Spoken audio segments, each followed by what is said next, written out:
નમસ્કાર.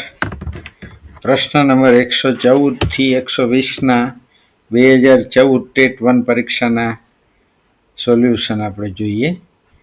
114માં વર્તુળ માટે નીચે પૈકી કયું વાક્ય ખોટું છે? તો વર્તુળમાં વ્યાસ અને ત્રિજ્યા માટેના વાક્યો આપેલા છે. તો આપણે જાણીએ છીએ કે વર્તુળમાં વ્યાસનું માપ એ કોઈ પણ ત્રિજ્યા કરતાં બમણું હોય છે. એટલે કે વ્યાસ બરાબર 2 ગુણ્યા ત્રિજ્યા એમ પણ લખી શકાય, અથવા ત્રિજ્યા બરાબર વ્યાસ ભાગ્યા 2 એમ પણ લખી શકાય. એટલે વ્યાસ ત્રિજ્યા કરતાં અડધો હોય છે. ત્યાર પછી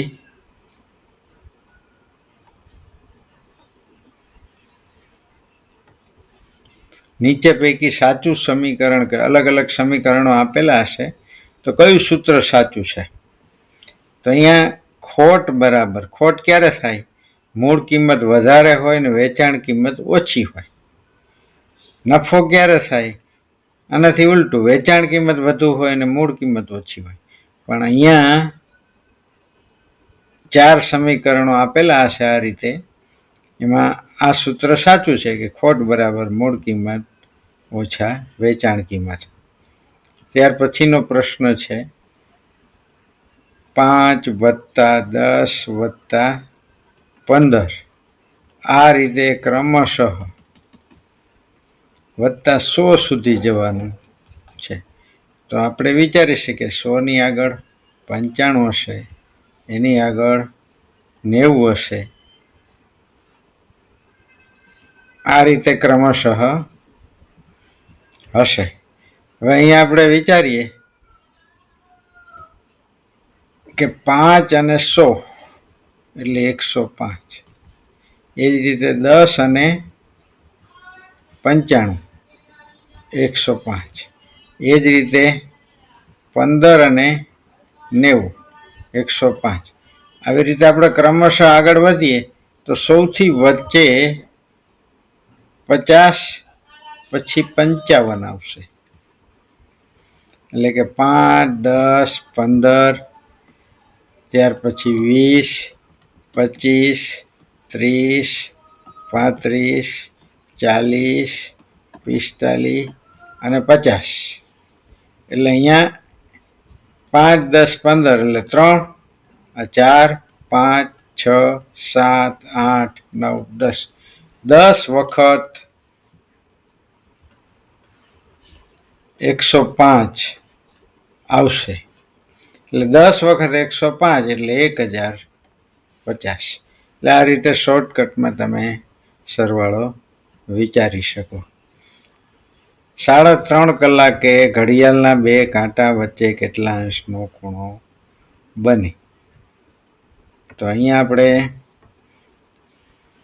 ઘડિયાળમાં 3:30 વાગ્યાનો સમય લેવાનો છે.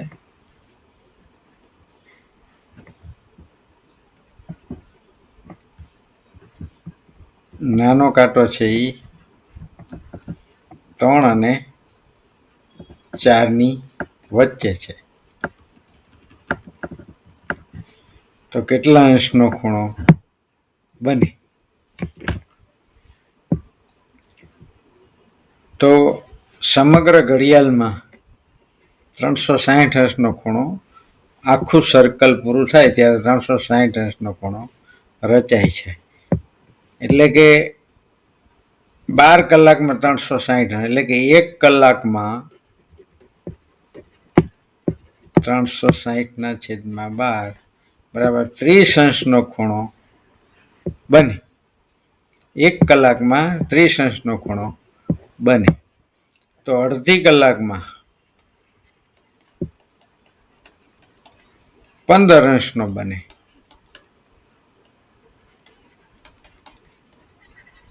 અહીંયા 3:30 વાગે છે, એટલે કે 3 પછી અડધી કલાક પૂરી થઈ ગઈ છે. અને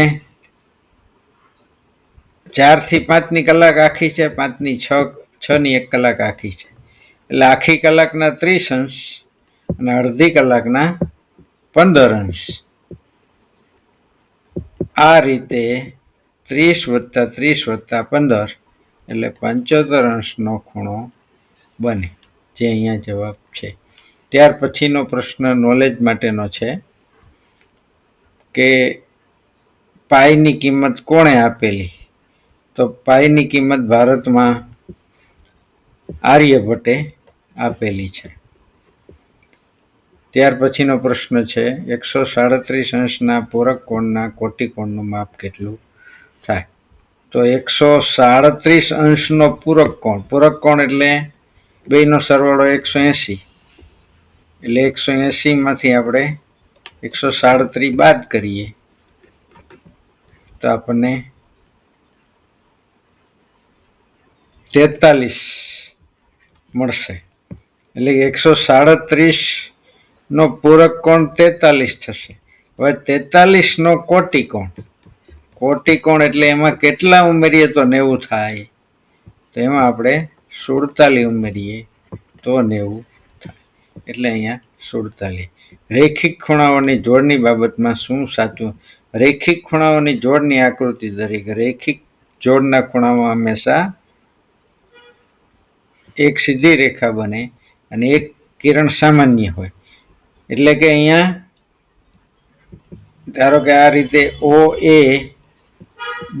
OB અને OC 3 કિરણોમાં એક રેખા બને અને એક કિરણ છે એ બંને ખૂણાનું સામાન્ય હોય, તો બે કિરણો વિરુદ્ધ ન હોય એ સાચું નથી, કારણ કે અહીંયા બે કિરણો વિરુદ્ધ આવે છે.